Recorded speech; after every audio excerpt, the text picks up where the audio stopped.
സർവത്ര ഗോവിന്ദനാമ സങ്കീർത്തനം സദാ സർവത്ര ഗോവിന്ദനാമ സങ്കീർത്തനം ശ്രീഹരയേ നമഃ. ഹരേ ഗുരുവായൂരപ്പ ശരണം. നാരായണാഖില ഗുരോ ഭഗവൻ നമസ്തേ. ജയ് ജയ് ശ്രീരാധേ. രാധേശ്യാം. എല്ലാ സജ്ജനങ്ങൾക്കും വിനീത നമസ്കാരം. ഭഗവാന്റെ അപാരമായിട്ടുള്ള ആ കൃപാകടാക്ഷം കൊണ്ട് ഇങ്ങനെ ഇരിക്കേണ്ടി വരില്ല. എല്ലാവരും ഭർത്തായിരുന്നു എല്ലാ ആ ഭഗവാന്റെ അപാരമായ ഒരു കൃപാകടാക്ഷം കൊണ്ട്, പരമമായ കാരുണ്യം കൊണ്ട് നമുക്ക് ഇവിടെ ഈ ഗൃഹത്തിൽ സത്സംഗത്തിന് സാധിച്ചു.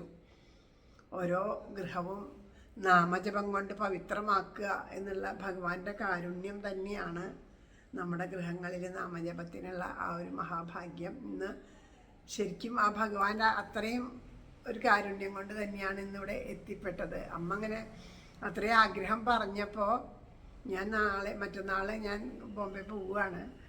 അപ്പോൾ അതുകൊണ്ട് ദിവസങ്ങളില്ല, ഈ ഒരു ദിവസം മാത്രമേ ഉള്ളൂ ഒഴിവ് എന്നിങ്ങനെ പറഞ്ഞു. അപ്പോൾ ആ ഒരു ഇന്ന് വരേണ്ട കാര്യത്തിന് ഇന്നലെ ഒരു നീണ്ട യാത്ര കഴിഞ്ഞ് വന്നപ്പോൾ ശാരീരികമായിട്ട് നല്ല ബുദ്ധിമുട്ടുണ്ടായിരുന്നു. അപ്പോൾ അതുകൊണ്ട് വിചാരിച്ചു ഈശ്വര ഇങ്ങോട്ട് വരാനായിട്ട് നടന്ന് എത്തിപ്പെടാൻ പറ്റാത്തത് കൊണ്ട് ആകെ ഞാൻ വിഷമിച്ചിരിക്കുകയായിരുന്നു. കൊടുത്തിട്ടുള്ളൂ. അപ്പോൾ ഭഗവാൻ ഒരു വിഗ്രഹങ്ങളും ഇല്ലാണ്ട് ആ അമ്മയുടെ മനസ്സ് പോലെ തന്നെ ഇവിടെ വന്ന് സത്സംഗത്തിൽ നമ്മളെല്ലാവരെയും കൊണ്ടുവന്നു. അതിന് ആ ഭഗവാന്റെ കാരുണ്യമാണ്. ഭഗവാന്റെ മുമ്പിൽ നമുക്ക് എല്ലാവർക്കും നമസ്കരിക്കാം.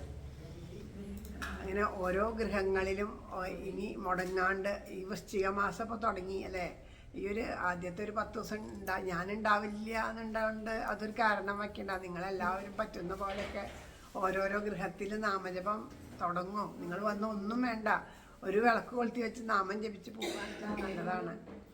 നമ്മൾ ഇത്രയും പേര് തന്നെയാണ് ക്ഷേത്രങ്ങളിലിരുന്ന് നാമം ജപിക്കണമെന്നുണ്ടെങ്കിലും അവിടെ ഇരുന്ന് നാമം ജപിക്കണേക്കാളും എത്രയോ ഒരു കൂടുതലൊരു എനർജി ഗൃഹത്തിലിരുന്ന് ജപിക്കുമ്പോൾ നമുക്ക് അനുഭവമാവണില്ലേ. അതാണ് ആ ഗൃഹം ഒരു ക്ഷേത്രം തന്നെയാണ്. അപ്പോൾ ഓരോ ഗൃഹത്തിലും ആ ചൈതന്യം ഉണ്ടാവാൻ വേണ്ടിയിട്ടാണ് നമ്മൾ ആ ഭഗവാന്റെ മുമ്പിൽ ചെന്നിരുന്ന് നാമം ജപിക്കുന്നത്. അപ്പോൾ ആ ഭഗവാൻ ആ പരമമായ കാരുണ്യം കൊണ്ട് നമ്മുടെ ഗൃഹങ്ങളിലേക്ക് ആ ചൈതന്യത്തിനെ വർദ്ധിപ്പിക്കുകയാണ്. നമുക്കിപ്പോൾ അത് അനുഭവമാവാത്തത് എന്താണെന്ന് വെച്ചാൽ നമ്മൾ നാമം സാധാരണ അമ്പലത്തിൽ പോകണു വരുന്നു, ആ ചൈതന്യത്തിന് നമുക്ക് വേണ്ടതുപോലെ പ്രയോജനമാവണില്ല. നമുക്കറിയില്ല. നമുക്ക് ക്ഷേത്രം എന്തിനുള്ള തൊഴുതു വരാനുള്ളത് എന്നാണ്. പക്ഷെ ക്ഷേത്രം എല്ലാം ആ സത്സംഗത്തിനുള്ള ഓരോരോ സങ്കേതങ്ങളാണ്. അവിടെ വെറുതെ ആ ചൈതന്യത്തിന് ശക്തി വർദ്ധിപ്പിക്കാനുള്ള കാര്യങ്ങളെല്ലാം പൂജാതി കർമ്മങ്ങളിലൂടെ ഓരോ ക്ഷേത്രത്തിലും നടക്കുന്നുണ്ട്. എന്നാൽ അത് നമ്മളിലേക്ക് പകരണം എന്നുണ്ടെങ്കിൽ നമ്മളെന്ത് ചെയ്യണം? നമ്മളുടെ ഉള്ളിലേക്ക് ആ ശക്തി വരണമെങ്കിൽ നമ്മളുടെ ഉള്ള് പരിശുദ്ധമായിട്ടിരിക്കണം. ആ നമ്മളുടെ ഉള്ളിൽ പരിശുദ്ധമായിട്ടിരിക്കണം. നമ്മൾ നാമം ജപിക്കണം. അപ്പോൾ നമ്മളവിടെ ഇരുന്ന് നാമം ജപിക്കുമ്പോൾ ആ ക്ഷേത്ര ചൈതന്യം നമ്മളിലേക്കും കൂടിയും അനുഭവമായി കഴിയുമ്പോൾ നമ്മളുടെ ഗൃഹങ്ങളിലേക്കും അത് ഓരോ ഗൃഹങ്ങളിലേക്കും ഓരോരുത്തരും ഒരാളെ ചെയ്യണുള്ളൂ വെച്ചാൽ അതിൻ്റെ ആ ഫലം ആ ഗൃഹങ്ങളിലേക്ക് വരുന്നു. പിന്നെ നമ്മളത് അങ്ങനെ ഗൃഹങ്ങളിൽ വച്ചിട്ട് നാമം ജപിക്കുമ്പോൾ ആ ഗൃഹം പരിശുദ്ധമായിട്ട് തീരണം. കാരണം നമ്മൾ എപ്പോഴും എന്തെങ്കിലും ലഭിക്കാൻ, എന്തെങ്കിലും നേടാൻ, നമുക്ക് അങ്ങനെയാണ് നമ്മൾ ഈശ്വരനെ ആശ്രയിക്കുക. അമ്പലത്തിൽ പോവുക, വഴിപാട് കഴിക്കുക വെച്ചാൽ നമ്മളുടെ എന്തെങ്കിലും ബുദ്ധിമുട്ടുകൾ ഉണ്ടെങ്കിൽ അത് തീരാൻ ഈശ്വരനെ കാണുക. അതിനുള്ളൊരു ഉപാധി പോലെയാണ് നമ്മൾ, വേറെ ഒന്നുമല്ല പറയുന്നത്. പക്ഷേ ഈ സർവപ്രപഞ്ചത്തിൽ നിറഞ്ഞു നിൽക്കുന്ന ആ പരമാത്മ ചൈതന്യം തന്നെയാണ് ആ ഭഗവാന് തിരിച്ചറിയണം. നമ്മളുടെ കർമ്മത്തിനനുസരിച്ചിട്ടുള്ള ഓരോന്നും കർമ്മപ്രാരാബ്ധങ്ങൾ സുഖമായാലും ദുഃഖമായാലും മനസ്സിൻ്റെ വ്യസനങ്ങളായാലും വന്നു ചേരുക. ചില കാര്യങ്ങൾ നമ്മൾ ആലോചിച്ച് നോക്കൂ. ചിലപ്പോൾ ചിലരുടെ കാര്യം നമുക്ക് അത്ഭുതം തോന്നും ആലോചിച്ചാൽ. കാരണം എന്താണെന്ന് വെച്ചാൽ അവർക്ക് പല ബുദ്ധിമുട്ടുകളുണ്ടാവും, വീട്ടിൽ പല ബുദ്ധിമുട്ടുകളുണ്ടാവും. പക്ഷേ ഈ ബുദ്ധിമുട്ടുകളൊക്കെ ഉണ്ടെങ്കിലും അവർക്ക് വേണ്ട കാര്യങ്ങളൊക്കെ ചെയ്തു കൊടുക്കുക, അവരുടെ കാര്യങ്ങളൊക്കെ നന്നായി നടക്കുക, അതിന് വേണ്ടിയിട്ടുള്ള മറ്റുള്ളവരുടെ സഹകരണങ്ങളുണ്ടാവും, ഒക്കെ ഉണ്ടാവും. എന്നാലും ഇവരെന്താ ചെയ്യുക? ഇല്ലാത്ത എന്തെങ്കിലും ഒരു കാര്യം പറഞ്ഞിട്ട് എന്നാലും അതുണ്ടെങ്കിൽ അതില്ലെങ്കിലും നന്നായി കാര്യങ്ങൾ നടക്കുന്നുണ്ട്. അപ്പോൾ ഉണ്ടെങ്കിൽ അങ്ങനെ എനിക്ക് പറ്റിയില്ലല്ലോ, അങ്ങനെ ഇല്ലാത്തത് നമുക്ക് അനുഭവമാവാത്തത്, നമുക്ക് അനുഭവയോഗം ഇല്ലാത്തതിനെ പറ്റി ചിന്തിച്ച് സങ്കടപ്പെടുകയാണ്. വരുമ്പോഴും അവരവരുടെ സൗകര്യത്തിന് ഇരുന്നോളും. നമ്മൾ സത്സംഗത്തിലിരിക്കുമ്പോൾ ആദ്യം ശ്രദ്ധിക്കേണ്ട കാര്യം ഇവിടെ ഇരുന്ന് കഴിഞ്ഞാൽ പിന്നെ ആ പറയുന്നത് മാത്രം ശ്രദ്ധിച്ചാൽ മതി, വേറെ വേണ്ട. അപ്പം അങ്ങനെ വന്ന അദ്ദേഹം ഇരിക്കുമ്പോൾ അദ്ദേഹത്തിന് അറിയാലോ, അദ്ദേഹം ഒരു സത്സംഗത്തിലേക്ക് കയറിയാൽ അദ്ദേഹത്തിൻ്റെ സൗകര്യത്തിന് അദ്ദേഹം ഇരുന്നോളും. അത് ഒരു ബുദ്ധിമുട്ടും ഇല്ലാണ്ട് അവിടെ ഇരുന്നോളും അദ്ദേഹം. അത് അങ്ങനെ, കാരണം ഇതിൻ്റെ ഇടയിൽ നമ്മൾ പിന്നെ ഇങ്ങനെ പറയുമ്പോൾ പറഞ്ഞു വരുന്നത് ഇങ്ങനെ നിൽക്കും, പിന്നെ നമുക്ക് പറയാൻ തോന്നില്ല. അപ്പം അത് എല്ലാവരും കൂടിയിട്ട് അങ്ങനെ ശബ്ദം ഉണ്ടാക്കേണ്ട, അദ്ദേഹത്തെ ഇരുന്നോളും. വരുന്നവരവിടെ ഇരുന്നോട്ടെ, അവർ വരുന്ന സമയത്ത്. അത് അങ്ങോട്ടും ഇങ്ങോട്ടും ഒതുങ്ങി ഒന്ന് കൊടുക്കുക എന്നല്ലാണ്ട് നമ്മൾ പറയുന്ന കാര്യത്തിന് ഒരു വിഘ്നം വരുത്തരുത്. ഭഗവാനെ പറ്റി പറഞ്ഞുകൊണ്ടിരിക്കുമ്പോൾ അതിനൊരു വിഘ്നം വരുത്താൻ പാടില്ല. നമുക്ക് അറിവില്ലല്ലോ, അതുകൊണ്ടാണ് കേട്ടോ ഞാൻ പറയണേ. നമുക്ക് സത്സംഗത്തിലിരുന്ന അനുഭവം ഉണ്ടെങ്കിലേ നമുക്കത് അറിയുള്ളൂ. ആദ്യമൊക്കെ ഞങ്ങളും ഇങ്ങനെയൊക്കെ തന്നെയായിരുന്നു ഇതുപോലെ. കാരണം എന്താ വെച്ചാൽ ഈ വരണ ആളെ സ്വീകരിച്ചിരുത്തുക എന്നുള്ളതൊരു സേവ എന്നുള്ള ഭാവത്തിൽ. അപ്പോൾ ആചാര്യന്മാർ പറഞ്ഞു തരും, അങ്ങനെയല്ല, അവരവിടെ വന്ന് ഇരുന്നോളും. നമുക്ക് തന്നേക്കണ ഈശ്വരൻ ഇവിടെ തന്നേക്കണ നിയോഗം എന്താണെന്ന് വെച്ചാൽ ആ വാക്കുകളെ ശ്രദ്ധിക്കുക. നമുക്കായിട്ട് എന്തെങ്കിലും ഒന്ന് ഈശ്വരൻ പറയുണ്ടാവും അതിൽ. നമ്മളപ്പോൾ ഇത് നമ്മുടെ ശ്രദ്ധ പോയി കഴിഞ്ഞാൽ അത് കേൾക്കാണ്ട് പോയാൽ പോയില്ലേ. അതുകൊണ്ടാണ്. അപ്പോൾ പറഞ്ഞു വന്നത് എന്താണെന്ന് ഇനി ആദ്യം തൊട്ട് പറയണം. അതെ, രോഗം വന്ന് ചികിത്സിക്കണ കാര്യം. ഒരു അസുഖം വന്നു ചികിത്സിക്കണം. ചില ഇതിൽ അസുഖം അങ്ങേറ്റെത്തിയിട്ടാവും നമ്മൾ അറിയാല്ലേ. അപ്പോൾ അത് ചിലപ്പോൾ ഒരു പക്ഷെ ചികിത്സിച്ചാലും ഭേദാവാത്തൊരവസ്ഥ വരും. അതേസമയം അങ്ങനെയൊന്നും അല്ലാണ്ട് ആ അസുഖം വന്ന് സമയത്ത് തന്നെ അറിഞ്ഞു, വേണ്ടതുപോലെ നല്ല ചികിത്സ കിട്ടി, ചികിത്സിക്കാനുള്ള ധനസഹായം ആരിൽ നിന്നെങ്കിലൊക്കെ കിട്ടി, അല്ലെങ്കിൽ ഒരു വിവാഹം നടക്കാൻ പോകണം, ആ വിവാഹം നടക്കാൻ പോണ സമയത്ത് ആ വിവാഹത്തിന് വേണ്ട കാര്യങ്ങളൊക്കെ പലരും സഹായിക്കുന്നു. അതിനു വേണ്ടി ഓടി നടക്കാൻ ആൾക്കാരുണ്ട്. ചിലപ്പോൾ അവർക്ക് ആരും ഉണ്ടാവില്ല. അവർക്കിപ്പോൾ ആ അമ്മയും മോളും തന്നെയായിരിക്കും ഒറ്റയ്ക്ക് താമസിക്കുന്നുണ്ടാവുക. പക്ഷെ അവർക്ക് സഹായം ചെയ്യാൻ ഒരുപാട് ആൾക്കാർ കൂടെ ഉണ്ട്. അവരൊക്കെ സഹായം ചെയ്യണം. എന്നാലും അപ്പോൾ അവർ പറയണത് ഈ മറ്റുള്ളവരുടെ സഹായം കൊണ്ട് ഇങ്ങനെ നടത്തേണ്ട ഒരു ഗതികേടായാലോ എനിക്ക്, എൻ്റെ യോഗം ഇങ്ങനെയായാലോ. അപ്പോഴതിൻ്റെ ആ നല്ല വശം കാണാണ്ട് ചീത്ത വശം കണ്ട് കരയാണ്. രോഗം വരുമ്പോൾ അത് വേണ്ട പോലെ ചികിത്സിക്കാനൊക്കെ ആയിട്ട് ഇവരുടെയൊക്കെ സഹായം അതൊക്കെ ഈശ്വര സഹായമാണെന്ന് തിരിച്ചറിയാണ്ട്, എനിക്ക് എൻ്റെ കയ്യിലൊന്നും ഇല്ലാത്തതുകൊണ്ടല്ലേ മറ്റുള്ളവരൊക്കെ ഇങ്ങനെ ആശ്രയിക്കേണ്ടി വന്നേ എന്നുള്ള ദുഃഖങ്ങൾ, അതായത് ഒന്നിലും സന്തോഷം കണ്ടെത്താനാവാത്ത അവസ്ഥ. എത്ര സന്തോഷത്തിൻ്റെ ഇടയിൽ ഇരിക്കുന്നുണ്ടെങ്കിലും ചെറിയ ചെറിയ കാര്യങ്ങളില്ലാത്ത മനുഷ്യന്മാരുണ്ടാവില്ല. ആ ചെറിയ കാര്യത്തെ ആലോചിച്ച് ദുഃഖിക്കുന്ന ഒരവസ്ഥ, അതെത്ര പരിതാപകരമാണ്. അതെന്തുകൊണ്ടാണെന്ന് വെച്ചാൽ നമുക്ക് ആ ഈശ്വരൻ്റെ മഹത്വം തിരിച്ചറിയാൻ പറ്റാത്തത് കൊണ്ടാണ്. നമ്മളുടെയൊക്കെ വിചാരം എന്താണെന്ന് വെച്ചാൽ എന്തെങ്കിലും കാര്യത്തിന് വന്നാൽ വഴിപാട് ചെയ്താൽ നമ്മുടെ കടമ കഴിഞ്ഞു എന്നാണ്. ഭഗവാന് നമ്മുടെ കയ്യിൽ നിന്ന് ഒന്നും വേണ്ട. ഭഗവാന് നമ്മുടെ കയ്യിൽ നിന്ന് ഒന്നും വേണ്ട, ഒരു വസ്തുവും വേണ്ട. നമ്മളിപ്പോൾ വിളക്ക് വച്ചാലും വിളക്ക് വച്ചില്ലെങ്കിലും നൈവേദ്യം വച്ചാലും നൈവേദ്യം വച്ചില്ലെങ്കിലും ഭഗവാനൊന്നും, അതൊക്കെ നമ്മളുടെ മനസ്സിൻ്റെ സമർപ്പണമാണ്. നമുക്ക് ഭഗവാനോടുള്ള സ്നേഹത്തിൻ്റെ പ്രതീകമായിട്ടാണ് ഇതൊക്കെ നമ്മൾ സമർപ്പിക്കുന്നത്. അല്ലാണ്ട് ഭഗവാന് ഇന്നത് നടന്നാൽ ഒരു പാൽപ്പായസം കഴിച്ചേക്കാം, നടന്നില്ലെങ്കിൽ ഇല്ല എന്നുള്ളൊരു കണ്ടീഷനിൽ നമ്മൾ വയ്ക്കുമ്പോൾ എങ്ങനെയാ ഈശ്വരനോടുള്ള സ്നേഹം ഉണ്ടോ? നമുക്ക് ഭഗവാനോട് സ്നേഹമുണ്ടോ? നടന്നാൽ തരാം എന്ന് പറഞ്ഞാൽ അതിൻ്റെ അർത്ഥം എന്താ? അതൊരു കച്ചവടമായില്ലേ. ഇന്ന കാര്യം ഭഗവാൻ നമുക്ക് ചെയ്തു തരുന്നതിന് ഒരു പാൽപ്പായസം കഴിക്കണം, കഴിഞ്ഞു അവിടുത്തെ ബന്ധത്തിൻ്റെ അർത്ഥം. അങ്ങനെയല്ല. നമ്മളും ഭഗവാനും തമ്മിലുള്ള ബന്ധം ആണ് ശാശ്വതമായ ബന്ധം. ആ ബന്ധത്തിന് അപ്പുറത്ത് വേറെ ഒന്നുമില്ല. അവിടെ കൊടുക്കലും വാങ്ങലും ഒന്നുമില്ല. പിന്നെ എന്തിനാണ് നമ്മൾ വഴിപാടുകൾ ചെയ്യണേ, നെയ്വൾക്ക് കത്തിക്കണേ വെച്ചാൽ നമ്മളുടെ സ്നേഹത്തിൻ്റെ ഒരു ആ ഭഗവാൻ കൊടുക്കുന്ന സമർപ്പണത്തിൻ്റെ ഒരു പ്രതീകം മാത്രമാണത്. നമ്മുടെ ഉള്ളിൽ സ്നേഹം നിറഞ്ഞു വരുമ്പോൾ ഒരു കൊച്ചുകുട്ടി ഇത് അവിടെ നിന്ന് കളിക്കണു അല്ലേ, ആ ഉദാഹരണം തന്നെ എനിക്ക് എപ്പോഴും വരുള്ളൂ. അത് കളിക്കുമ്പോൾ സ്നേഹം നിറഞ്ഞു വരുമ്പോൾ അതിനെ നമ്മൾ വാരിയെടുത്ത് ഉമ്മ വയ്ക്കും. വാരിയെടുത്ത് ഉമ്മ വയ്ക്കൽ എന്നുള്ളത് ഈ സ്നേഹത്തിൻ്റെ ഒരു പ്രകടനം മാത്രമാണ്. നമ്മുടെ ഉള്ളിലെ സ്നേഹം എന്ന് പറയുമ്പോൾ നമ്മൾ അറിയാണ്ട് ചെയ്തു പോകുന്ന ഒരു കാര്യം. വല്ലാത്ത കുസൃതികൾ കാണിക്കുമ്പോൾ നമുക്ക് നമ്മുടെ നിയന്ത്രണം വിട്ടിട്ട് കുട്ടികളെ നമ്മളങ്ങനെ ചെയ്തു പോകണ കാര്യം. അതുപോലെ ഭഗവാന്റെ ആ കാരുണ്യത്തിന് മുമ്പ് നമുക്ക് ഒന്നും സമർപ്പിക്കാനില്ല. നമുക്ക് ഭഗവാനിൽ നിന്ന് തന്നെ ലഭിച്ച പലതും ഭഗവാന് തന്നെ സമർപ്പിച്ചിട്ട് നമ്മളതിൻ്റെ ഒരു പ്രതീകാത്മകമാവുകയാണ്. ആകെ കൂടി എന്താ വേണ്ടത്? ആ ഭഗവാനെ അറിയാൻ, അനുഭവിക്കാൻ നമുക്ക് ആകെ കൂടി തന്നിരിക്കണത് ഈ നാവാണ് അല്ലേ. മനുഷ്യൻ്റെ നാവ് പോലെയല്ല ബാക്കി ഒന്നിൻ്റെയും.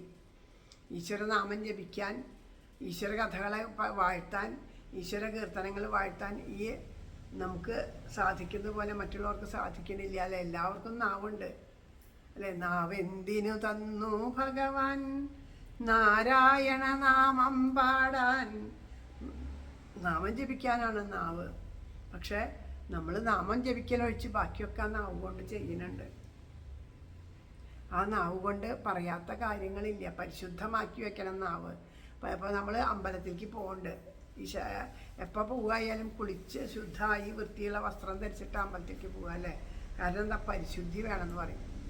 അതുപോലെ നമ്മൾ നാവിനെ പരിശുദ്ധാക്കാറുണ്ടോ? നാവ് ഒടിക്കൽ അവിടെ നിൽക്കട്ടെ, അത് പുറമേക്കുള്ളത്. അല്ലാണ്ട് നാവിനെ പരിശുദ്ധാക്കാറുണ്ടോ? ഈശ്വരനാമം ചെല്ലേണ്ട നാവാണ്.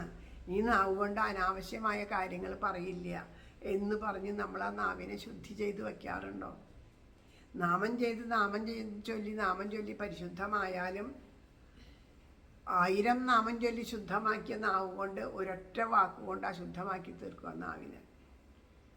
അപ്പം ആ നാവിനെ പരിശുദ്ധമാക്കി തീർക്കണം, ചിന്തകളെ പരിശുദ്ധമാക്കി തീർക്കണം, ബുദ്ധിയെ പരിശുദ്ധമാക്കി തീർക്കണം. അതിനൊക്കെയാണ് സത്സംഗം. അതിനു വേണ്ടിയിട്ടാണ് ഭഗവാൻ ഒരുപാട് ലീലകൾ, ശ്രീകൃഷ്ണൻ്റെ ലീലകൾ മുഴുവനും ഈ ഒരു പരിശുദ്ധിക്ക് വേണ്ടിയിട്ടാണ്. വേറെ ഒരു അവതാരങ്ങൾക്കും ഇങ്ങനൊരു ലീല ആടിയിട്ടില്ല. കാരണം കലികാലത്ത് വേറെ ഒന്നുകൊണ്ടും നമുക്ക് പരിശുദ്ധി നേടാൻ പറ്റില്ല, നാമജപം കൊണ്ടല്ലാണ്ട്, സത്സംഗം കൊണ്ടല്ലാണ്ട്. അതുകൊണ്ടാണ് ഭഗവാൻ അത്യത്ഭുതമായ ലീലകൾ ഏതെങ്കിലും പ്രകാരത്തിൽ കേനപ്യുപായേന മനകൃഷ്ണേ നിവേശ, ഏതെങ്കിലും പ്രകാരത്തിൽ മനസ്സ് കൃഷ്ണനോട് ചേർത്ത് വെച്ചാൽ മതി.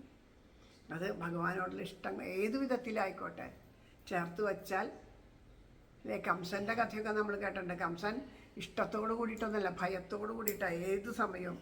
എപ്പോഴാണ് കംസൻ കേട്ട ശരീരി എന്ന് വിചാരിച്ചാൽ 8ാമത്തെ പുത്രൻ വധിക്കും, സഹോദരിയുടെ 8ാമത്തെ പുത്രൻ വധിക്കും എന്ന് കേട്ട ആ ഒരു നിമിഷം മുതൽ ആ ശ്രീഹരി ശ്രീഹരി ശ്രീഹരി എന്നുള്ള ചിന്തയാണ്. വന്നിട്ട് 8ാമത്തെ പുത്രൻ ആയിട്ട് നിന്നെ 8ാമത്തെ പുത്രൻ വധിക്കും എന്ന് പറഞ്ഞു.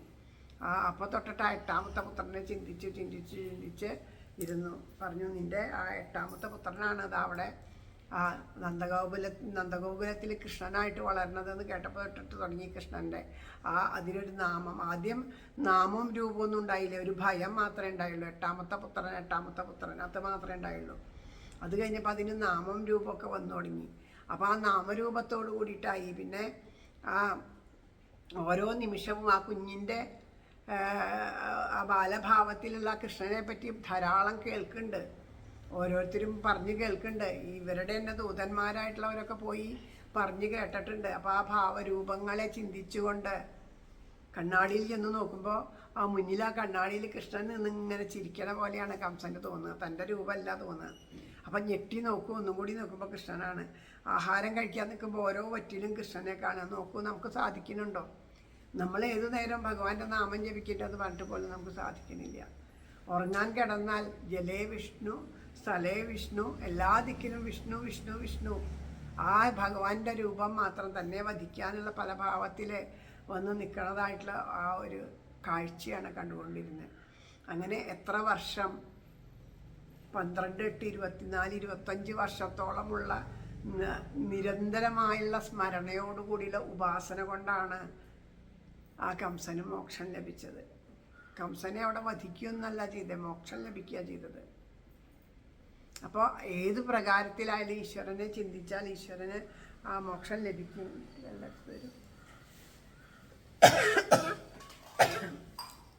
അപ്പോൾ ആ മോക്ഷം ലഭിക്കും എന്നുള്ളതാണ്. അപ്പോൾ അത് അങ്ങനെയാവാം. ഗോപികമാർക്കാണെങ്കിൽ അവർക്കൊന്നും അറിയില്ല. ആ കൃഷ്ണനെ ആ യശോദാമ്മയ്ക്ക് ഒരു ഉണ്ണി ഉണ്ടായി എന്നാണ് ഗോപികമാർ കേൾക്കണേ. യശോദയ്ക്ക് ഉണ്ണി ഉണ്ടാവുമെന്ന് പ്രതീക്ഷിച്ചിട്ടേ ഇല്ല. യശോദാമ്മയുടെ ഒരുപാട് കാലം നോമ്പ് നോറ്റ് പ്രാർത്ഥനകൾ ചെയ്തിട്ടൊന്നും യശോദയ്ക്ക് ഒരു ഉണ്ണി ഉണ്ടായില്ല. അങ്ങനെ യശോദയുടെ അവസാനം 45-50 വയസ്സാവണ പ്രായത്തിലാണ് അത്ര യശോദ ഗർഭിണിയായത്. അപ്പോൾ ആ കാലത്താണ് ഉണ്ണി ഉണ്ടായത്. അപ്പോൾ ഇത്രയും കാലം യശോദയോടും നന്ദഗോപരോടും ഉള്ളൊരു സ്നേഹമാണ്. അവർക്കൊരു ഉണ്ണി ഉണ്ടാവുക. അപ്പോൾ വ്രജം മുഴുവനും, കാരണം വ്രജത്തിലുള്ള ഓരോരുത്തരോടും അവർക്ക് സ്നേഹമായിരുന്നു. ആ വ്രജം മുഴുവനും സന്തോഷിച്ചു. നന്ദഗോപർക്ക് ഉണ്ണി ഉണ്ടാവണു എന്ന് കേട്ടപ്പോൾ, ഉണ്ണിയാണോ കുഞ്ഞുണ്ടാവണമെന്ന് കേട്ടപ്പോൾ.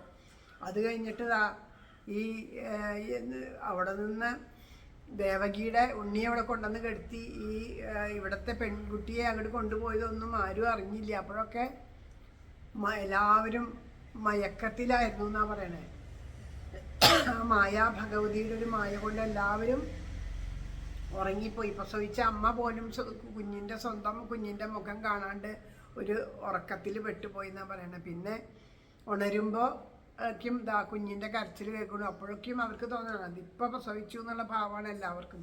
യശോദയ്ക്ക് അടക്കം അങ്ങനെയാണ്. നോക്കുമ്പോൾ ഒരു ഉണ്ണിയാണ് ഉള്ളത്. ആ ഉണ്ണിയെ കണ്ടിട്ട് അപ്പോൾ ആ യശോദയ്ക്ക് ഉണ്ണി ഉണ്ടായി എന്ന് കേൾക്കുമ്പോൾ ഈ ഗോപികമാരെല്ലാം ആ ഉണ്ണിയെ കാണാനുള്ള കൊതിയോട് കൂടിയിട്ട് ചെല്ലുള്ളൂ. സാധാരണ നമ്മളെല്ലാവരും ചെയ്യുന്നത് പോലെ ആ പ്രസവിച്ച കുഞ്ഞിനെ കാണാൻ, അതും അത്രയോ കാലമായി കാത്തിരിക്കുന്ന ഒരു വ്യക്തിയുടെ ഒരു കുഞ്ഞ്, ആ കുഞ്ഞിനെ കാണാൻ വേണ്ടിയിട്ട് കാത്തിരിക്കുന്നത് പോലെ കാണാൻ ചെല്ലുന്നത് പോലെയാണ് ചെല്ലുന്നത്. പക്ഷെ അവിടെ ചെന്ന് കുഞ്ഞിനെ കണ്ടവർ അവിടെ നിന്നു, ആരും പോയില്ല അവിടുന്ന്. അത്രയ്ക്കും അത്യത്ഭുത ബാലനായിരുന്നു.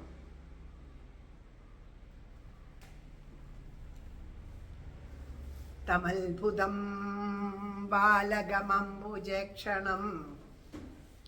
അംബുജേക്ഷണം, ആ അത്യത്ഭുതമായ താമരക്കണ്ണൻ എന്നാണ്. ആ കണ്ണുകളെ കൊണ്ട് തമത്ഭുതം, എന്താണ് ആ ബാലന്റെ ഓരോന്നും, ബാലൻ തന്നെ ഒരു അത്ഭുതമാണ്. പക്ഷേ അതിൽ പ്രത്യേകം എടുത്ത് പറയുന്നു അംബുജേക്ഷണം. ആ കടക്കണ്ണുകളെ കൊണ്ട് ആ കുട്ടി, ഉണർന്ന് കിടക്കണ കുട്ടി എപ്പോഴും, പ്രസവിച്ച കുട്ടി എപ്പോഴും ഉറങ്ങിക്കിടക്കുള്ളൂ, കണ്ണ് തുറക്കില്ല.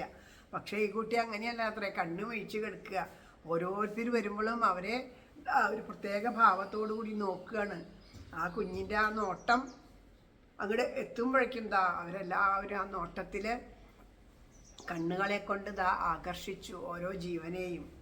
ആ അത്യത്ഭുതമായുള്ള ആ നയനങ്ങളുടെ, അതുകൊണ്ട് തന്നെ ഗോപികമാർ പേരിടണേക്കാളും മുമ്പ് കുട്ടിയെ കണ്ണാ കണ്ണാ കണ്ണാ, കണ്ണിൻ്റെ മഹത്വമാണ്. അംബുജേക്ഷണം തമത്ഭുതം ബാലകം അംബുജേക്ഷണം. അതേ ആ കണ്ണുകളാണ്. ആ കണ്ണുകൾ ആ സുന്ദരമായ കണ്ണുകളെ കൊണ്ട് ഓരോരുത്തരെയും ആകർഷിച്ചു.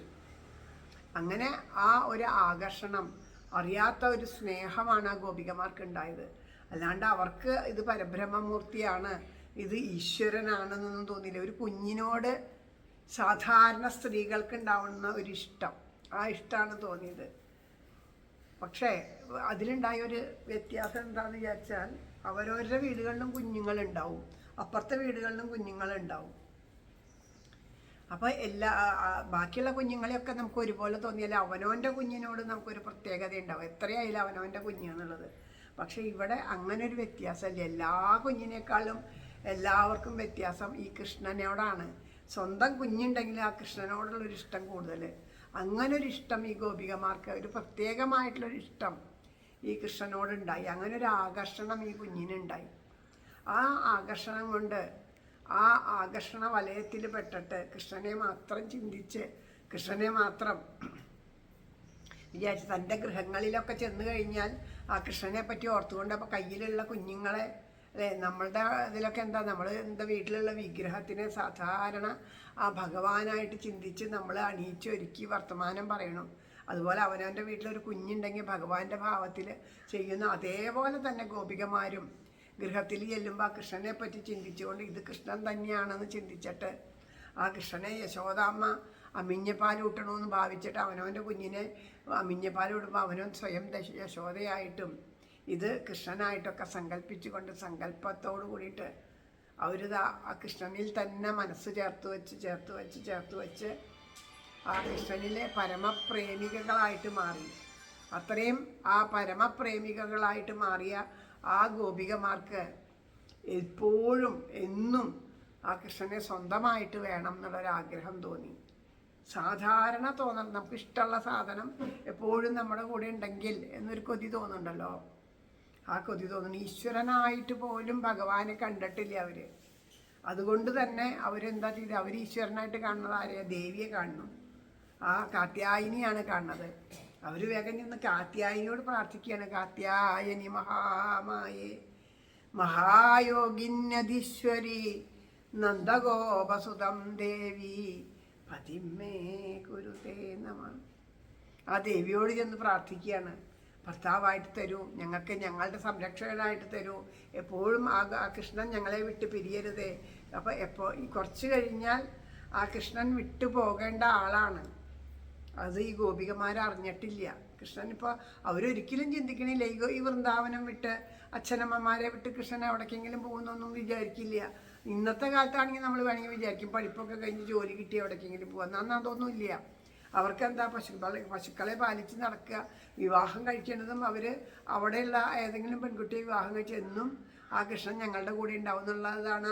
ഓരോരുത്തർക്കും മറിച്ച് ചിന്തിക്കേണ്ട ആവശ്യമില്ല. എന്നിട്ട് പോലും ആ ഭഗവാന്റെ കാരുണ്യം നമുക്കും ഉണ്ടാവും. നമുക്ക് ചിലപ്പോൾ വരാനിരിക്കുന്ന ചില കാര്യങ്ങൾ നമ്മളുടെ ജീവിതത്തിൽ നമ്മൾ ശ്രദ്ധിച്ചാൽ അറിയാം. ഇങ്ങനൊരു കാര്യം വരാനിരിക്കേണ്ടത് നമ്മൾ അറിയാണ്ട് ഒരുപക്ഷെ നമ്മുടെ പ്രാർത്ഥനയോ പ്രവൃത്തിയോ അതുപോലെ ആയിട്ട് പിന്നീട് അങ്ങനെ ഒന്നും സംഭവിക്കും. ഈശ്വര, അന്ന് ഞാനത് പറഞ്ഞ പോലെ അല്ലെ. ഇപ്പം ആ കൃഷ്ണൻ വിട്ടുപിരിയുമ്പോഴത്തെ ആ ദുഃഖം ഇങ്ങനെ പ്രാർത്ഥിച്ചിട്ട് ആദ്യമേ തന്നെ അവരെ പരിപക്വമതികളാക്കി തീർക്കാൻ ഭഗവാന്റെ ഇച്ഛയോട് കൂടിയിട്ട് തന്നെയാണ്. ഭഗവാന്റെ അവരുടെ ഒന്നുമില്ലാത്ത നിസ്വാർത്ഥമായിട്ടുള്ള സ്നേഹം കണ്ടിട്ടുള്ള ഭഗവാന്റെ കാരുണ്യാണ് ആ പ്രാർത്ഥന.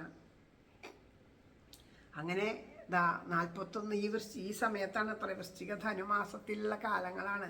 നമ്മൾ ധനുമാസത്തിൽ തിരുവാതിര ആഘോഷിക്കുന്ന പോലെ ഈ ഒരു 41 ദിവസം മണ്ഡല കാലം അവിടെ വൃന്ദാവനത്തിൽ കാർത്തിക മാസം കഴിഞ്ഞ് തണുവ് നല്ലോണം ആ മഞ്ഞങ്ങട് കൂടണ സമയത്ത് ഈ ഗോപികമാരിതാ ആ ദേവിയെ ഉപാസിക്കുകയാണ്. എന്തിനു വേണ്ടിയിട്ട്? ഭഗവാൻ കൃഷ്ണനെ കിട്ടാൻ വേണ്ടിയിട്ട്. അപ്പം ആ കൃഷ്ണനെ കിട്ടാൻ വേണ്ടിയിട്ട് ദേവിയെ ഉപാസിക്കുന്ന സമയത്താണ് അവരുടെ ആ കാർത്യായനി പൂജ കഴിയുന്ന ദിവസം ഭഗവാൻ തന്നെ അവരുടെ മുന്നിൽ പ്രത്യക്ഷപ്പെടുന്നു. എങ്ങനെയാണ് പ്രത്യക്ഷപ്പെടുന്നത്? ആ ഗോപികമാരെല്ലാവരും വസ്ത്രങ്ങളൊക്കെ അവിടെ താഴെ അഴിച്ചു വെച്ച് ആ വെള്ളത്തിൽ കുളിക്കുന്ന സമയത്താണ് ഭഗവാൻ വന്ന ആ ചേലകളൊക്കെ എടുത്തിട്ട് അരയാലിൻ്റെ തുമ്പത്ത് അവിടെയുള്ള ആ കദംബവൃക്ഷത്തിൻ്റെ മുകളിൽ ഇങ്ങനെ കെട്ടി തൂക്കിയിടുകയാണ്. അപ്പോൾ അത് കഴിഞ്ഞിട്ട് ഓടക്കോയിൽ വിളിക്കണം. ഓടക്കോയിൽ വിളിക്കണ കണ്ടപ്പോൾ അതാണ് കൃഷ്ണൻ വന്നു എന്നുള്ളത് ഗോപികമാരറിയണത്. അപ്പോൾ ഗോപികമാരോട് പറഞ്ഞ, അല്ല ഗോപികളെ, നിങ്ങളൊക്കെ ഈ പട്ടുവസ്ത്രങ്ങൾ എന്താ അവിടെ കൊണ്ടുവന്ന് വെച്ചാൽ ഞാൻ വിചാരിച്ചതേ നിങ്ങളുടെ പൂജയുടെ അവസാന കാലത്ത് ഇങ്ങനെ ഈ വൃക്ഷത്തിനൊക്കെ അലങ്കരിക്കാൻ വേണ്ടിയിട്ട് അങ്ങനെ ഉണ്ടല്ലോ, അങ്ങനെയാണെന്ന് വിചാരിച്ച് ഞാൻ നിങ്ങളെ സഹായിച്ച് ഇതൊക്കെ എടുത്ത് ഇവിടെ അലങ്കരിച്ചിട്ടുണ്ട് കേട്ടോ എന്നാണ് അറിയാത്ത ഭാവം ഭഗവാൻ പറയണത്. അപ്പോൾ ആ ഗോപികമാർ ഒരു അനവധി തവണ പറയും, ഞങ്ങളുടെ വസ്ത്രം തരൂ. പല വിധത്തിൽ സാമദാന ഭേദദണ്ഡെന്ന് പറഞ്ഞ പോലെ വഴക്ക് പറഞ്ഞു നോക്കും. അച്ഛനോട് ചെന്ന് പറയുമെന്ന് പറയും. അപ്പോൾ പറയും, എന്നാൽ ആദ്യം അച്ഛനോട് ചെന്ന് പറയൂ, അത് കഴിഞ്ഞിട്ടാവാം ബാക്കി കാര്യം, അച്ഛൻ വന്നിട്ടാവട്ടെ, തീരുമാനിക്കട്ടെ, നിങ്ങൾ പോയി പറഞ്ഞിട്ട് വരാൻ പറയണു. അങ്ങനെ അവരാ ജലത്തിൽ വിറക്കിയാണ് ശരീരം, അത്രയും തണുത്ത വെള്ളം, അത്രയും ആ പ്രഭാതം പൊട്ടി വിടണേക്കാൾ മുമ്പുള്ള ആ ഒരു 4 മണി 5 മണി നേരമൊക്കെ ആകുമ്പോൾ എന്ന് പറയില്ല, ബ്രഹ്മമുഹൂർത്തത്തിൽ ഉള്ള തണവ് ആലോചിച്ചാൽ പഴയ കാലത്തുള്ളവരൊക്കെ അറിയാം. ഇന്ന് പിന്നെ അതും അറിയാണ്ടായി. കാലങ്ങളൊക്കെ മാറിയപ്പോൾ നമ്മുടെ കാലാവസ്ഥയും മാറിത്തുടങ്ങി. അങ്ങനെ ആ ഒരു നിൽക്കുന്ന സമയത്താണ് ആ സമയത്ത് ഭഗവാൻ ഉത്ബോധിപ്പിക്കണു, ശരീരം ബോധം കളഞ്ഞാൽ മാത്രമേ ഈശ്വരനെ ലഭിക്കുള്ളൂ. ഞാൻ ഈ ശരീരമാണ് എന്നുള്ള ബോധം നമ്മുടെ ഉള്ളിലുണ്ടെങ്കിൽ നമുക്ക് ഒരിക്കലും ഈശ്വരനെ ലഭിക്കില്ല. ശരീരബോധം വിട്ടിട്ട് ആത്മസമർപ്പണം ചെയ്താൽ മാത്രമേ ഭഗവാനെ ലഭിക്കുള്ളൂ. അതുകൊണ്ട് അങ്ങനെ അതിൻ്റെ പ്രതീകമായിട്ടാണ് പറയണത്, കൈകൾ ശിരസിൻ്റെ മുകളിൽ കൂപ്പിക്കൊണ്ട് നമ്മൾ രാധേശ്യാം എന്നൊരു കൈ ഉയർത്തുന്നുണ്ട് അല്ലേ. അതെന്തുകൊണ്ടാണ്? ആത്മസമർപ്പണമാണ്. അതുകൊണ്ട് കൈ രണ്ടും ഉയർത്തി ആ ആത്മസമർപ്പണം ചെയ്യണേനാണ് അങ്ങനെ ചെയ്യുക. അപ്പോൾ ആ തലയ്ക്ക് മുകളിൽ വെച്ച് തൊഴുക എന്നൊക്കെ ഉള്ളതൊക്കെ ആത്മസമർപ്പണത്തിൻ്റെ പ്രതീകമാണ്. ശരീരബോധം ഉണ്ടെങ്കിൽ ഒരിക്കലും അത് ചെയ്യാൻ പറ്റില്ല. പറഞ്ഞു, നിങ്ങളുടെ എല്ലാവരുടെയും നിങ്ങൾക്ക് എല്ലാവർക്കും അത്യന്തം ആ സ്നേഹം എന്നോടുണ്ട്. നിങ്ങളെ ഉത്ബോധിപ്പിക്കാൻ വേണ്ടിയിട്ടാണ് ഞാൻ നിങ്ങളുടെ പ്രാർത്ഥന കേട്ട് വന്നില്ലേ. നിങ്ങളെന്താ പറഞ്ഞത്? എപ്പോഴും ഞാൻ നിങ്ങളുടെ കൂടെ ഉണ്ടാവണമെന്ന്. അപ്പോൾ നിങ്ങളെല്ലാം എൻ്റെ ദാസികളാണെന്ന് പറഞ്ഞു. ഞാൻ എപ്പോഴും കൂടെ ഉണ്ടാവണം, ഞാനാണ് നിങ്ങളുടെയൊക്കെ യജമാനൻ എന്ന് പറഞ്ഞു. അപ്പോൾ യജമാനൻ പറയുന്നത് കേൾക്കേണ്ടത് ദാസികളുടെ ആ ഒരു അങ്ങനെയാണല്ലോ വേണ്ടത്. അതുമാത്രമല്ല, എന്നെ നിങ്ങൾക്ക് സർവൽപ്പന വേണം, എപ്പോഴും നിങ്ങൾക്ക് സ്വന്തമായിട്ട് വേണമെന്നുണ്ടെങ്കിൽ ഏറ്റവും നമുക്ക് പ്രിയപ്പെട്ടവരുടെ അടുത്ത് ശരീരബോധമൊന്നും ഉണ്ടാവില്ല അല്ലേ. അപ്പോൾ അങ്ങനെയുള്ള ആ പരമപവിത്രമായ ആ ഒരു ബന്ധമാണെങ്കിൽ പിന്നെ അവിടെ എന്ത് ശരീരബോധത്തിന് എന്ത് അടിസ്ഥാനമാണുള്ളത് എന്നെല്ലാം പറഞ്ഞ് ആ ഗോപികമാരെ ഉദ്ബോധിപ്പിച്ചുകൊണ്ട് അവരുടെ ഉള്ളിലുള്ള എല്ലാവിധത്തിലുള്ള അജ്ഞാനത്തെയൊക്കെ നീക്കി അവരെ ആ പരിശുദ്ധകളാക്കി തീർത്തു, മനഃശുദ്ധി ഉണ്ടാക്കി തീർത്തു. ശരീരമാണ് ഞാൻ എന്നുള്ള ഭാവം വിട്ടിട്ട് ഭഗവാൻ അവരെ പരിശുദ്ധകളാക്കി തീർത്ത് അനുഗ്രഹിച്ചിട്ട് പറഞ്ഞു, അധികം വൈകാണ്ട് നിങ്ങൾ പൂജിച്ച ഈ പൂജയുടെ ഫലം നിങ്ങൾക്ക് സിദ്ധിക്കും. നിങ്ങൾക്ക് ഞാൻ ആ അനുഭവം, നിങ്ങളെ വിട്ടുപോകരുതെന്നല്ലേ പറഞ്ഞേ, ആ അനുഭവം ഞാൻ നിങ്ങൾക്ക് ഉണ്ടാക്കി തരാം എന്ന് പറഞ്ഞു. അതിനുശേഷമാണ് ഭഗവാൻ അത്യത്ഭുതമായ രാസലീല ആടിയത്. ആ രാസലീലയ്ക്ക് വേണ്ടിയിട്ട് ഗോപികമാരൊക്കെ ക്ഷണിച്ച് കൊണ്ടുവരുന്ന വേളയിൽ ആ ഗോപികമാർക്ക് ആ ഭഗവാന്റെ രൂപത്തിൽ അത്യത്ഭുതമായ ഭഗവാന്റെ ശരീരബോധം ഇല്ല, ശരീരം അല്ല എന്ന് ആത്മാവാണ് എന്ന് ബോധിപ്പിച്ചിട്ട് പോലും ആ ഭഗവാന്റെ സുന്ദരമായ ശരീരത്തിൽ നിന്നുള്ള ആകർഷണത്തിനെ വെടിയാൻ അവർക്ക് സാധിച്ചില്ല. ഭഗവാന്റെ നോട്ടവും ഭഗവാന്റെ വാക്കുകളും എല്ലാം ഓരോരുത്തർക്കും അതിൽ ലയിച്ചിരിക്കുകയാണ്. അപ്പം ഭഗവാന് അതും കൂടി ബോധിപ്പിക്കണമല്ലേ, ഈ ശരീരം അല്ല ഞാൻ, നിങ്ങളുടെയൊക്കെ കൂടെ ഉള്ള ആളാണ് എന്ന് എപ്പോഴും നിങ്ങളുടെ ഉള്ളിലുള്ള ആളാണ് എന്ന് ബോധിപ്പിക്കാൻ വെച്ചിട്ട് ഭഗവാൻ അവിടെ നിന്ന് അങ്ങോട്ട് മറിയാണ്. പലരും പറയും ഗോപികമാർക്ക് അഹങ്കാരം വന്നു, അതുകൊണ്ട് അഹങ്കാരം ഇല്ലെങ്കിൽ കിട്ടില്ല.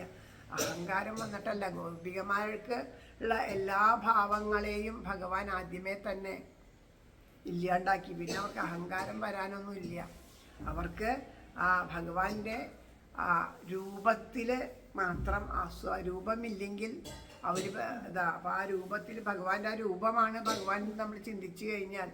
അപ്പം ഇവിടെ നമ്മൾ അതിമനോഹരമായി ഈ വിഗ്രഹമൊക്കെ ഇവിടെ വച്ച് പൂജിക്കുന്നുണ്ട്. ഈ വിഗ്രഹത്തിൽ മാത്രമേ ഉള്ളൂ ഈശ്വരൻ, ഈ വിഗ്രഹമാണ് ഈശ്വരൻ എന്ന് വിചാരിക്കുക. അങ്ങനെ വിചാരിക്കുക. അങ്ങനെ നമ്മൾ കൊണ്ടു തന്ന ആ വിഗ്രഹത്തിന് എന്തെങ്കിലും കേടുപാടുകൾ പൊട്ടുക ചെയ്യുമ്പോൾ അപ്പോൾ നമുക്ക് ഈശ്വര, അപ്പോൾ നമുക്ക് പരിഭ്രമായി, ഇതെന്താ അങ്ങനെ വന്നേ, ഇതെന്താ അങ്ങനെ പൊട്ടിപ്പോയി, എന്താ തെറ്റ് ചെയ്ത്, അപ്പോൾ നമുക്ക് ആ ഈശ്വരൻ നമ്മളെ വിട്ടു അങ്ങനെയൊക്കെ തോന്നും. ഇതൊരു പ്രതീകം മാത്രമാണ്. അപ്പം നമ്മുടെ ശരീരം പോലൊക്കെ തന്നെയത്. ആ ശരീരത്തിൻ്റെ കേടുപാടുകൾ വന്നാൽ ഒരു വസ്ത്രം മാറിയിട്ട് വേറൊരു വസ്ത്രം കീറിപ്പോയി ആ വസ്ത്രം മാറിയിട്ട് നമ്മൾ കളഞ്ഞ് വേറൊരു വസ്ത്രം ധരിക്കണ പോലൊക്കെ തന്നെയാണ്. ഇതും ഒക്കെ ഒരു പ്രതീകം മാത്രമാണ്. നമ്മളുടെ ഉള്ളിൽ നിറഞ്ഞിരിക്കുന്ന ആത്മചൈതന്യത്തിൻ്റെ ഒരു പ്രതീകാത്മകമായിട്ടാണ് ഇവിടെ ചെയ്യുന്നത്. ഇവിടെ വയ്ക്കുന്ന പ്രസാദങ്ങൾ, ഇവിടെ അർച്ചിക്കുന്ന പൂക്കൾ, ഇവിടെ കൊളുത്തി വയ്ക്കുന്ന വിളക്കൊക്കെ ഈ പ്രതീകാത്മക ഉള്ളിലുള്ള ചൈതന്യം വർദ്ധിക്കണതിൻ്റെ ആ പ്രതീകാത്മക മാത്രമാണ് എല്ലാം. അപ്പം അതുപോലെ ആ ഭഗവാൻ ആ രൂപത്തിലല്ല ഞാൻ എന്ന് ബോധിപ്പിക്കാൻ വേണ്ടിയിട്ടാണ് ആ ഗോപികമാരെ വിട്ട് അവിടെ നിന്ന് മറഞ്ഞത്. അങ്ങനെ മറഞ്ഞു കഴിഞ്ഞ് ഗോപികമാർ വീണ്ടും, അപ്പം ഗോപികമാരെന്താ ചെയ്തത്? ഈശ്വരൻ നമ്മുടെ മനസ്സിൽ നിന്ന് ഇടയ്ക്ക് നമുക്ക് തോന്നും നമുക്ക് ഭക്തിയില്ല, നമ്മുടെ ഭക്തിയൊക്കെ ഇല്ലാണ്ടായി എന്ന് നമുക്ക് തോന്നുന്ന സമയത്ത് അപ്പം നമ്മൾ എന്താ ചെയ്യേണ്ടത്? നമ്മൾക്ക് ഭക്തി ഉണ്ടെന്ന് തോന്നിയാർന്നൊരു കാലം ഉണ്ടായിരുന്നു അല്ലേ? അയ്യോ അന്ന് എനിക്ക് എന്തൊരു ഭക്തി, അമ്പലത്തിൽ പോയി. അപ്പോൾ ആ കാര്യങ്ങളെ പറ്റിയിട്ട് സ്മരിച്ച് അതായിട്ട് തീർന്നിട്ട് അന്ന് ഞാൻ എങ്ങനെയാണ് നാമം ജപിച്ച് എന്ന് ആലോചിച്ച് അതുപോലെ നാമം ജപിച്ച് നമ്മൾ വീണ്ടും വീണ്ടും വീണ്ടും വീണ്ടും അതിങ്ങനെ ആലോചിക്കുമ്പോൾ നമ്മുടെ ഉള്ളിൽ ആ ഭഗവാന്റെ ഭാവം പോയിട്ടില്ല എന്നുള്ള സത്യം ബോധ്യമാവും. കാരണം പുറമേക്കുള്ളതല്ല, അകത്താണ് വേണ്ടത് എന്നുള്ളത് ബോധിപ്പിക്കാൻ ഈശ്വരൻ തന്നെയാണ്. പുറമേക്കുള്ളതൊക്കെ ചിലപ്പോൾ നമ്മളെ കൊണ്ട് വിട്ടു നിൽക്കേണ്ട ആവശ്യം വരുന്നത്. അങ്ങനെ ഈ ഗോപികമാർ ആ ഓരോ ലീലകളും ഭഗവാനെ കണ്ടത്, ഭഗവാനെ ആദ്യമായിട്ട് കാണാൻ പോയത്, ആ പൂതന വന്നപ്പോൾ പൂതനയുടെ മേത്തുനിന്ന് കയറി രക്ഷിച്ച കാര്യങ്ങൾ, പൂതനയായിട്ട് കിടക്കേണ്ട ഒരാൾ പൂതനയാവണം, ഒരാൾ കൃഷ്ണനാവണം. അങ്ങനെ അവർ ഓരോരോ കൃഷ്ണലീലകൾ ആടി അവർക്ക് ആ പരമപ്രേമം ലഭിക്കുകയാണ്. അതാണ് രാധാറാണിയെ ആദ്യം കണ്ടുമുട്ടി എന്ന് പറയുന്നുണ്ട്. ഗോപികമാർ അന്വേഷിച്ച് നടന്നപ്പോൾ അതെന്താ? രാധാഞ്ചാൽ പരമപ്രേമമാണ്. കൃഷ്ണൻ ചിന്തയിൽ ഇരുന്ന് പരമമായ പ്രേമം അവരുടെ ഉള്ളിലുണ്ടായപ്പോൾ ആ ഭഗവാൻ അവർക്ക്, അപ്പോൾ ഗോപികമാർ പാടി നഖലു ഗോപിക നന്ദനോ ഭവാൻ അഖില ദേഹിനാം അന്തരാത്മാതൃ.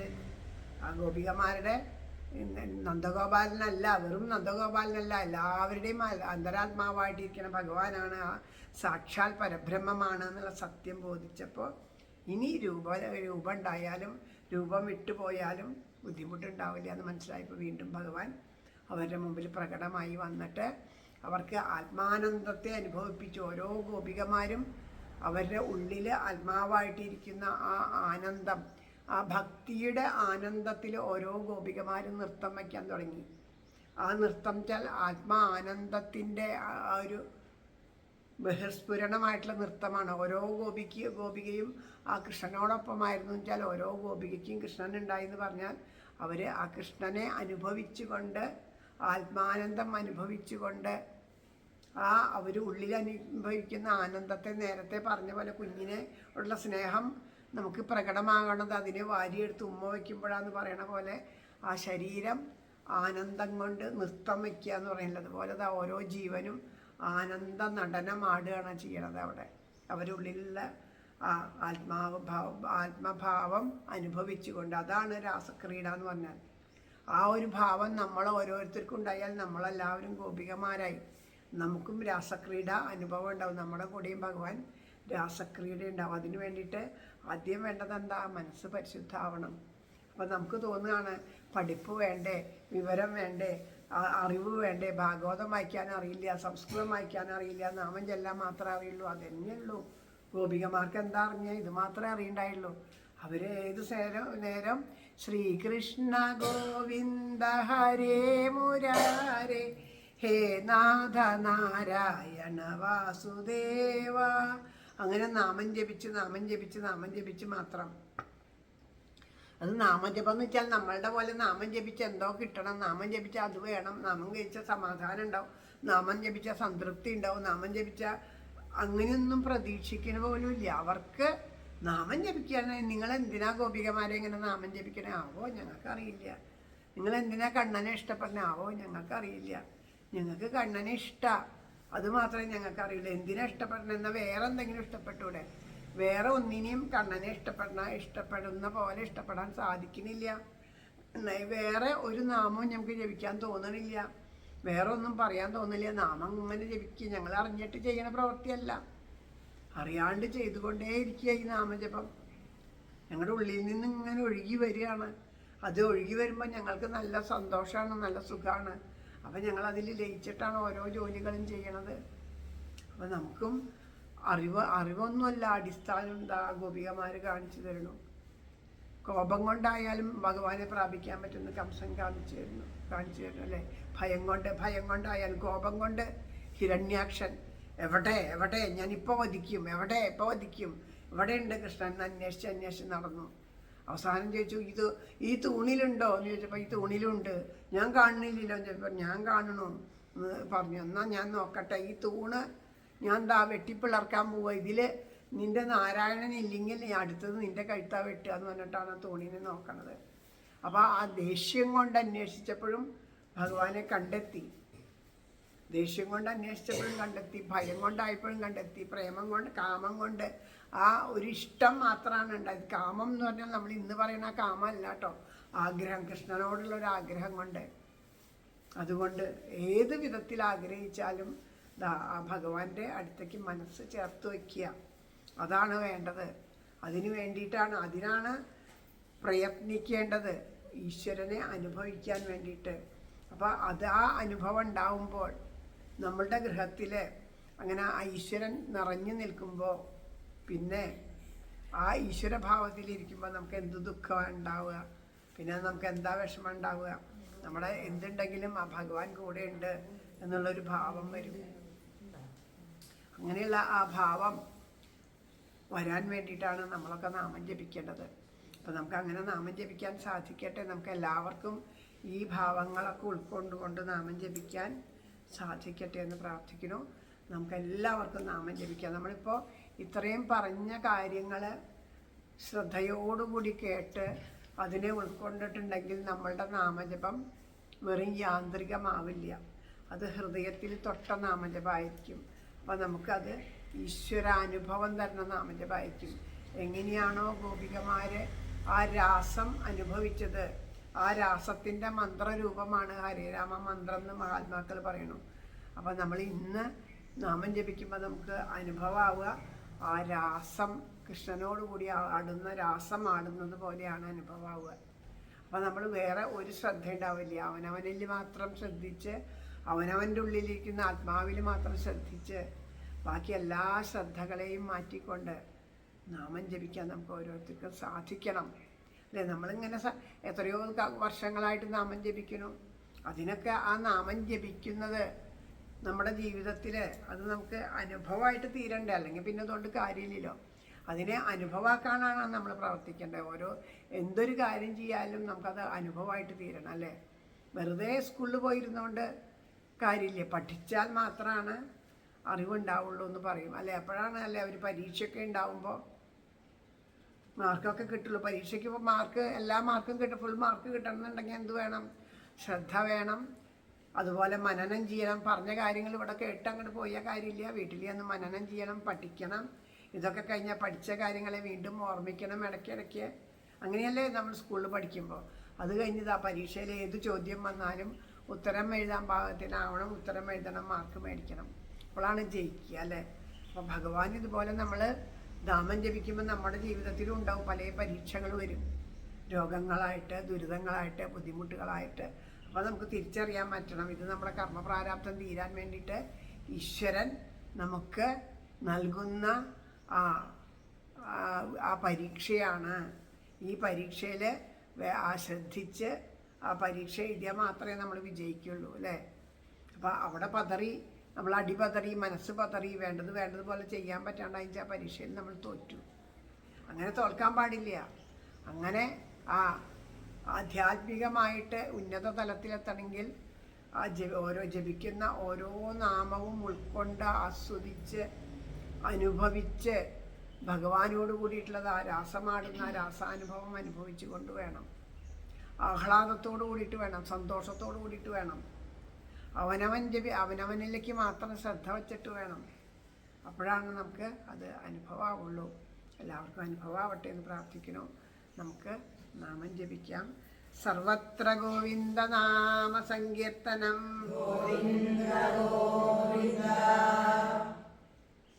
ശ്രീഹരയേ നമഃ. ഹരേ ഗുരുവായൂരപ്പ ശരണം.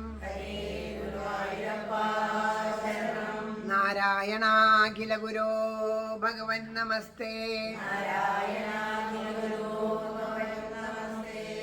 ജയ് ജയ് ശ്രീ രാധേശ്യാം. ജപിക്കാം.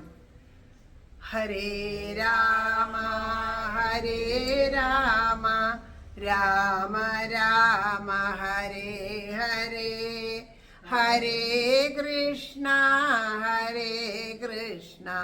കൃഷ്ണ കൃഷ്ണ ഹരേ ഹരേ.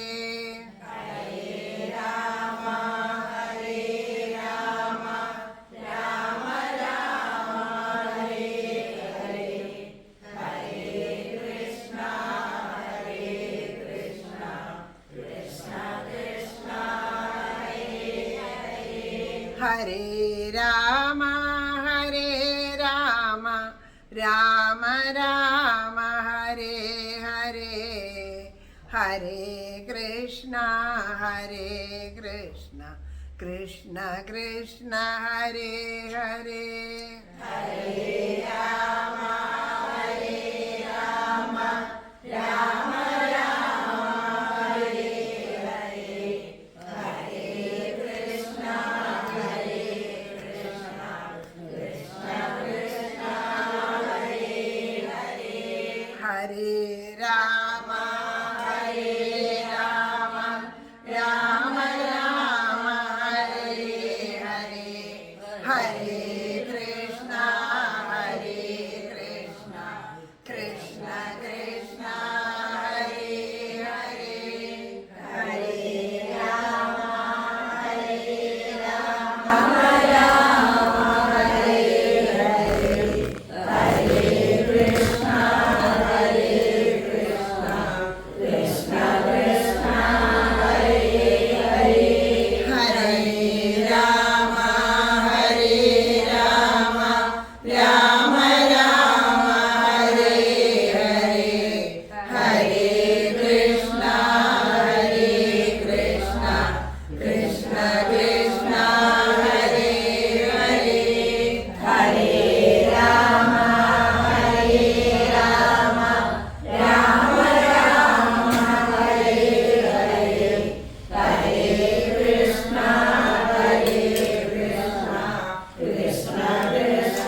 കൃഷ്ണ ഹരേ കൃഷ്ണ കൃഷ്ണ കൃഷ്ണ ഹരേ ഹരേ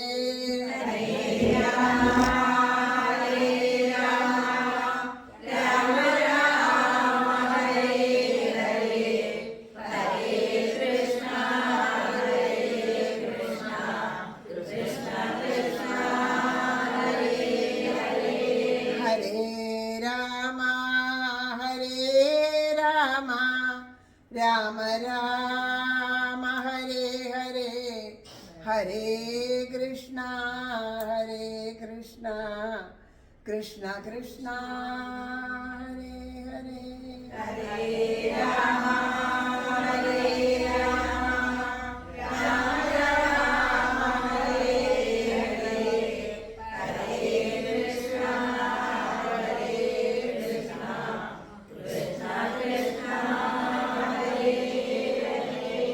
സർവത്ര ഗോവിന്ദനാമ സങ്കീർത്തനം ഗോവിന്ദ ഗോവിന്ദ സദാ സർവത്ര ഗോവിന്ദനാമ സങ്കീർത്തനം ഗോവിന്ദ ഗോവിന്ദ ശ്രീഹരയേ നമഃ ഹരേ ഗുരുവായൂരപ്പ ശരണം നാരായണാഖില ഗുരോ ഭഗവൻ നമസ്തേ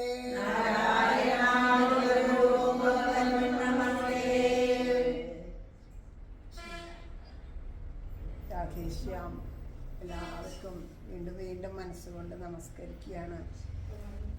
ഭഗവാന്റെ ആ കാരുണ്യം കൊണ്ട് മനോഹരമായ ഒരു സത്സംഗം തന്നെ നമുക്ക് ഭഗവാൻ അനുഭവമാക്കി തന്നു.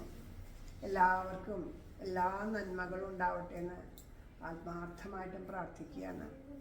എല്ലാവരുടെയും ഹൃദയത്തിൽ ആ ഭഗവാനോടുള്ള പരമപ്രേമം നിറയണേ എന്ന് പ്രാർത്ഥിക്കുന്നു.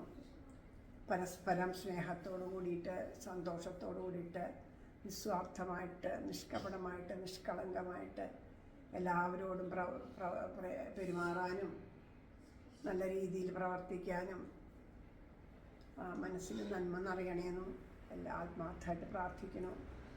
ഈ ഒരു ഗൃഹത്തിൽ നടന്ന നാമജപം കൊണ്ട് ഈ ഗൃഹവും അതിൻ്റെ പരിസരവും എല്ലാവരും പവിത്രമായിട്ട് തീരട്ടെ, ആ ശാന്തിയും സമാധാനവും ഒക്കെ ഉണ്ടാവട്ടെ എന്ന് പ്രാർത്ഥിക്കുകയാണ്. എല്ലാവർക്കും വീണ്ടും വീണ്ടും നമസ്കരിക്കുകയാണ്. ഭഗവാന്റെ അപാരമായ കൃപാകടാക്ഷത്തിന് മുമ്പിൽ നമുക്ക് പരമമായ പ്രേമം ഉണ്ടാവാനും നാമം ജപിക്കാനും സൽക്കഥകൾ കേൾക്കാനും ഇനിയും അവസരങ്ങൾ തരാൻ വേണ്ടിയിട്ട് മനസ്സ് നിറഞ്ഞ പ്രാർത്ഥനയോട് കൂടിയിട്ട് ഇന്നത്തെ നാമജപം ഇവിടെ സമർപ്പിക്കാം. കൈതൊഴാം പരമേശാനി രാസമണ്ഡലവാസിനി രാസേശ്വരി നമിക്കുന്നേ കൃഷ്ണപ്രാണാപ്രിയേ പ്രസാദിത്യുഗമൂലോകമാതാവേ കരുണാർണവേ ബ്രഹ്മവിഷ്ണു ശിവാദ്യന്മാർ തൊഴും കാത്താരിടും ശുഭേ തൊഴാം സരസ്വതീ രൂപേ തൊഴാം സാവിത്രി ശങ്കരി യജ്ഞപത്മാവതീ രൂപേ ഷഷ്ടിമംഗളചണ്ഡികേ കൈതൊഴാം തുളസീ രൂപേ തൊഴാം ലക്ഷ്മീ സ്വരൂപിണി തൊഴാം ദുർഗേ ഭഗവതി കൈതൊഴാം സർവരൂപിണി നമിക്കുന്നേ കൃപാമൂർത്തേ മൂലപ്രകൃതി രൂപിണി ഭവക്കടലിൽ നിന്നെ സദയം കരകയറ്റണേ ഗോലോകനാഥയാം രാധാദേവിയെ കൈതൊഴുന്നു ഞാൻ.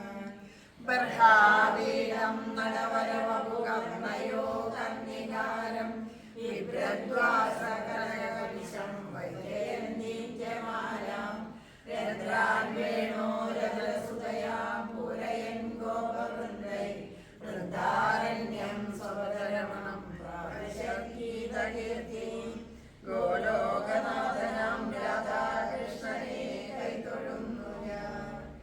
പീതാംബരം കരവിരാജിത ശംഖചക്രകൗമോദഗീ സരസിജം കരുണാസമുദ്രം രാസഹായമതിസുന്ദരം